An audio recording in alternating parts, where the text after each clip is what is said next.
தாவும் என் மன்னனும் தெய்வமும் நீதான் என ரமணனின் மலனே பேதையேன் உள்ளத்து உணர்த்தினை ஓவலர உணர்வு என் உள்ளத்து ஒருமாறு அருள்.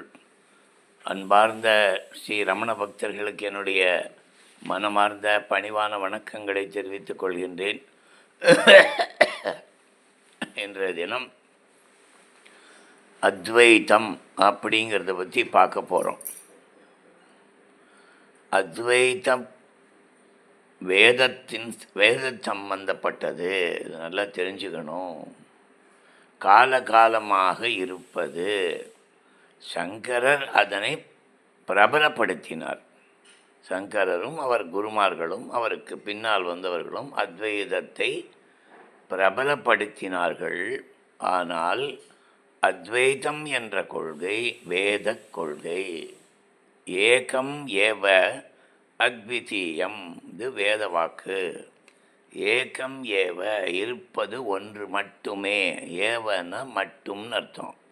சத்தியமேவ ஜெயத்தேன்னு வருதில்ல, சத்தியம் ஏவ ஜெயத்தே, சத்தியம் மட்டுமே வெல்லும்.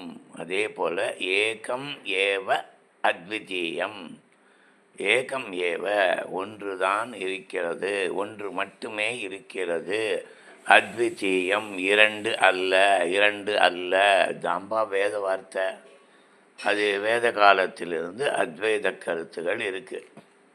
ஒரு மதம்னு வந்தால், ஒரு மடம்னு வந்தால், ஒரு சங்கம்னு வந்தால் உடனே கரப்ஷன் வந்துடும். கரப்ஷன்னா லஞ்சம் இல்லை, பல விதங்களில் கருத்து மாற்றங்கள் என்னென்னவோ நடக்கும். இது இயற்கையாக நடக்கிறது.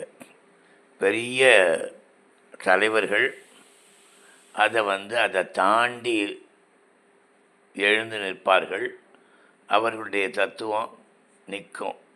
ஆனால் இந்த அத்வைத்தங்கிறதுல ஒரு தத்துவமும் இல்லை, எல்லாம் ஒன்று, அவ்வளோதான். இதை புரிஞ்சுட்டா போகிறோம். அத்வைத்தம் அன்பானது, அன்பு அத்வைதமானதுன்னு வேணால் வச்சுக்கோ. அன்பாக இருந்தால் ரெண்டுன்னு தோணாது. யாரோ ஒருத்தன் கஷ்டப்படுறான், அவனோட ஜாதியை பார்க்குறோமா, மதத்தை பார்க்குறோமா, அவன் கஷ்டப்படும் போது நம்ம அவனுக்கு உதவி செய்கிறோம். டாக்டர்கள்லாம் ஜாதி மதம் பார்த்தான்னா க்யூர் பண்ண முடியுமா? என் ஜாதிக்காரன் அவன் இப்படி இல்லை, அவன் எது ஜாதிக்காரன் அப்படின்லாம் நினச்சா முடியுமா? அது இல்லை. அதனால தான் மருத்துவர்களுள்ள பெரிய அத்வைதிகள்னு சொல்லலாம். மருத்துவத்தை பொறுத்த வரைக்கும் எல்லாரும் ஒன்று நினச்சி ட்ரீட்மெண்ட்டு கொடுக்கக்கூடிய உயர்ந்த மருத்துவர்கள் எல்லாம் அத்வைதிகள் தான். அந்த ஃபீல்டை பொறுத்த வரைக்கும் அத்வைதிகள். இந்த அத்வைதம் அன்பானது. அவன் ஒரு டாக்டர் இது பண்ணுறான், நான் எல்லாருக்கும் பொதுவாக சத்தியமாக நான் நடந்து கொள்வேன், எல்லாருக்கும் காப்பாற்றுவேன்னு வேண்டுறான். தட் இஸ் அவன் அந்த சபதம் எடுத்து தான் பதவி எடுத்துக்கிறான். அந்த மாதிரி அத்வைதம் அன்பானது, அன்பில் கரைந்து போவது. அன்பு வந்ததுக்கப்புறம் ஜாதி மதமெல்லாம் கம்ப்ளீட்டாக போயிடும். அன்பு மட்டும்தான் நிற்கும். அன்பில் அப்படியே கரையணும். இதுதான் அத்வைதம். அடுத்தது சாத்திரம் சடங்கில் அடங்காதது. சாஸ்திரம் சடங்கு என்ன பண்ணும்? 1008 சொல்லும். இந்த இதை கொண்டு வா, அதை கொண்டு வா, என்னன்னுவோ சொல்லும் சாஸ்திரம். சடங்கு என்ன பண்ணும்? இன்றைக்கி ஒரு சடங்கு இருக்கும், திடீர்னு அந்த சடங்கு கொஞ்சம் விலகிடும். அதில் உடனே ஒரு மாற்றத்தை கொண்டு வந்துடுவாங்க. அது தடி எடுத்தவன் தண்டல்காரங்கிறாப்பில் வசதி இருக்கிறவன் சாஸ்திரத்தையும் சடங்குகளையும் அவனுக்கு தகுந்தாப்பில் மாற்றிப்பான். இதெல்லாம் உலகத்தில் நடக்கக்கூடியது. இதுக்கும் அத்வைதத்திற்கும் சம்பந்தம் இல்லை. எங்கும் எதிலும் சமரசபாவத்தால் சாத்தியப்படுவது. எல்லாம் ஈக்குவல். பகவான் எடுத்தாச்சுன்னா தராசு நுனி போன்ற சமநோக்கத்தான் அப்படிங்கிறார் முருகனார். தராசு நுனி போன்ற சமத்துவ நோக்கத்தான்னா, உனக்கு சமத்துவம்னா என்னன்னு தெரியணும். அது தெரியாமல் சமத்துவம் எப்படி இருக்குன்னே தெரியல. சமத்துவங்கிறது அந்த மனுநீதி சோழன் கண்ணுக்குட்டிக்காக தம் மகனை தேரில் போட்டான் பார்த்தியா?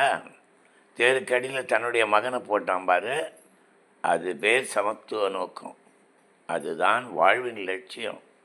அந்த உயிர் துடித்து தானே அந்த அந்த பசுமாடு வந்து தன்னுடைய அந்த ஆராய்ச்சி மணியை அடித்தது. அதனுடைய வலி எப்படி இருக்கும்? அதுதான் சமத்துவம். அந்த சமரசபாவம். நானும் பசுமாடும் ஒன்று தான். எனக்கும் பசுமாட்டுக்கும் ஒரே ஃபீலிங் தான். எனக்கு எப்படி என் குழந்தை முக்கியமோ அதே போல் அந்த பசுமாட்டுக்கும் அதனுடைய கண்ணுக்குட்டி முக்கியம் இப்படின்னு முடிவெடுக்கிறான். அதனால தான் அவன் மனுநீதி சோழன்னு பெயர் வாங்குகிறான். ஆக சமரச பாவத்தால் அத்வைதம் சாத்தியப்படுவது. உயிர் எல்லாருக்கும் ஒன்றுங்கிற உணர்வு தான். என்ன இந்த கருத்துக்கள் எல்லாம் நிறைய இது கண்டுபிடிச்ச இந்து மதம் அது சரியாக அதை பிரபலப்படுத்த முடியல. ரொம்ப அதை பிரபலப்படுத்தியவர் சுவாமி விவேகானந்தர். புரியுதா? ஆனால் அது நிறைய அவரை பொறுத்த வரைக்கும் நிறைய ஜெயிச்சிருக்காரு. நான் விவேகானந்தருடைய புத்தகங்களை படித்து தான் எல்லாருக்கும் உதவணும், அதுதான் சரியான பாதை எல்லாம் கண்டுபிடிச்சதே விவேகானந்தரால் தான். அவர் அத்வைத பாவத்தை கொண்டு எல்லாவற்றையும் செய்தார். புரியுறதா? அதனால் சமரச பாவத்தால் சாத்தியப்படுவது அத்வைத்தம். இன்னொருவர் இல்லாமல் இன்னொரு ஆஸ்பெக்டை சொல்கிறான். நம்மில் நானாய் ரமிப்பது. நீ ஒத்தந்தான். ஏகம் ஏவனா பெருமாள் இல்லை, நீ. அந்த ஏக்கமாக இருக்கின்றவன், அதாவது ஏக்கம்னா ஒன்று, அந்த ஒன்றாக இருக்கின்ற பொருளும் நீயும் ஒன்றுதான். இதுதான் அத்வைதம். அந்த பொருள் ஒன்று இருக்கு இல்லையா, அகம் பிரம்மாஸ்மி தத்துவம் அசி, நீ அதுவாக இருக்கிறாய். இது எல்லாமே அகம் பிரம்மாஸ்மி, நானும் பிரம்மமாக இருக்கின்றேன். அந்த அப்படி இருக்கும்போது எதுக்குப்பா கவலை? நான் இறைவனாக இருக்கின்றேன். உடனே நான் ஆகாயத்தை படைப்பேனா, பூமியை படைப்பேனா, எல்லாம் சகல சக்தி வாய்ந்தவனாக இருப்பேனா? இருப்ப. ஆனால் நான்கிறது இல்லாமல் இருப்ப. நீ எதிர்க்கக்கூடிய சக்தியும் ஒன்றை சேர்ந்தது தான். நீ தனி ஆள் இல்லை, நீ மட்டும்தான் பெரிய ஆள் இல்லை. இது அத்வைதம் பொது உடைமை கொள்கையை ஆதரிக்கிறது. இதில் யாரும் பெரியவன் இல்லை, யாரும் சின்னவன் இல்லை, எல்லாரும் பெரியவங்க. சின்னவன் பார்த்தா எல்லாருமே ரொம்ப சின்னவங்க. இதுதான் அத்வைதத்தினுடைய அழகு. இன்னொருவர் இல்லாமல், இங்கே ரெண்டாவது ஆளே கிடையாது. ரெண்டாவது ஆள் வந்தால் பயங்கரம். வேதம் அழகாக சொல்லுது.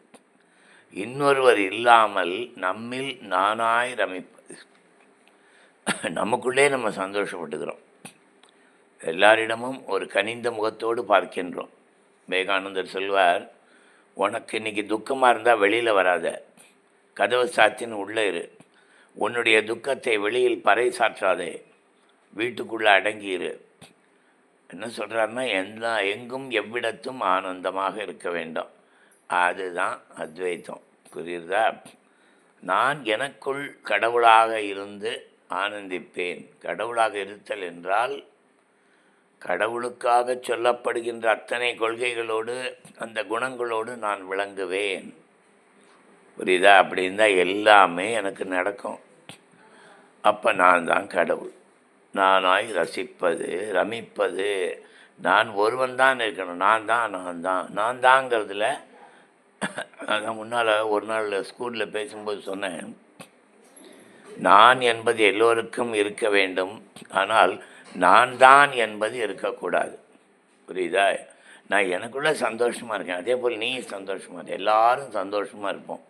எல்லோரும் இன்புற்று இருக்க நினைப்பதுவே அன்றி வேறொன்றும் அறியேன் பராபரமே தாய்மானவர். நம்மில் நானாய் ரமிப்பது. நான் ஆனந்தமாக இருக்கின்றவன், நீங்களும் தான். நான் அமைதியாக இருக்கின்றவன், நீங்களும் தான். நான் இயல்பாக இருக்கின்றவன், நீங்களும் அப்படித்தான் இருக்க வேண்டும். நான் இறைவன் என்று தரிக்கி திரியவில்லை, நான் அடங்கி இருப்பேன். அடங்கி இருக்க இருக்க இன்பம் அதிகமாகும். இது பகவானுடைய கொள்கை. அனுபவமாகும், இன்பமும் அனுபவமாகும். அத்வைதம் என்பது இன்பத்தை, அமைதியை அனுபவிப்பது. இந்த அத்வைதத்தை புதுப்பித்து கொடுத்தவர் நமது பகவான் ஸ்ரீ ரமண பகவான். அத்வைதத்தை புதுமைப்படுத்தி உலகம் முழுவதுக்கும் அறிவித்தார். நான் சொல்லுவேன், பகவான் சுத்த அத்வைதத்தை உலகத்தில் நிலைநாட்டுகிறார். அதை காப்பாற்றுவது, அதை போற்றுவது நமது கடமை என்று கூறி, எல்லாம் ஒன்று என்ற உணர்வோடு வாழ்வோம். ஓம் நமோ பகவதே ஸ்ரீரமணாய.